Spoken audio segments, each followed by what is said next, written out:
For the audience, please jump up and down. Very good. For the audience, please twirl around. Very good. Have a seat.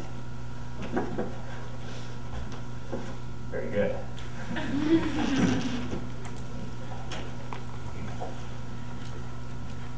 Killer whales, like humans, do not belong in captivity.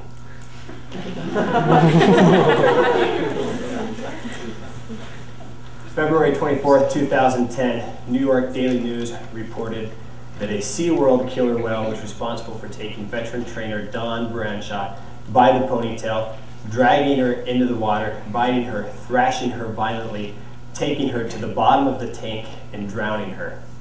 This was not the killer whale's first experience with death. In fact, it was his third. His first kill in 1991 was a part-time trainer who died after she accidentally fell into his tank. He held her under the water with his massive body and prevented her from breaching the surface and getting air, and drowned her. His second death occurred just years later when a man snuck into the SeaWorld facility to swim with the whales. Security guards found him the next morning, dead, naked, and stretched across the whale's back.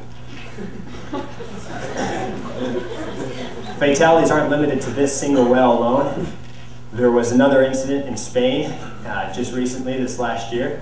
And then in 2006, at SeaWorld again, veteran trainer Ken Peters narrowly escaped death after his killer whale bit his leg, dragged him to the bottom of the pool.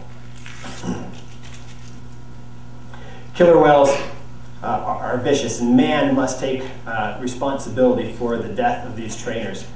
Killer whales are exploited as money-making attractions. They're the primary reason that SeaWorld is able to sell millions of dollars of tickets and attract crowds and make millions of profits. This killer whale here on display, you can see it's standing straight up, and its tail is hitting the bottom of its tank. The Miami Herald reported in 1980 that a killer whale named Hugo died from cranial bleeding. This is a result, some speculate, of the killer whale continually ramming its head against the side of its too small cage. The effects on killer whales can be devastating. The SeaWorld website claims it doesn't quite know why the dorsal fin on killer whales collapse, but according to the San Francisco Whale Watching Company, killer whales' dorsal fin collapse when they spend too much time at the surface of the water. This, of course, is another way of saying that the tanks that they spend their time in are too small. You see, in the wild, killer whales can swim hundreds of miles a day at speeds of over 30 miles an hour, and they can dive to depths of hundreds of feet. But in the wild, they can only swim a few seconds before reaching the end of their cage. In order to get equivalent exercise, they'd have to swim 2,500 laps every day. According to orcahome.de, there are currently 42 killer whales that are in captivity right now, known. But there are also a total of 152 confirmed killer whale deaths while in captivity.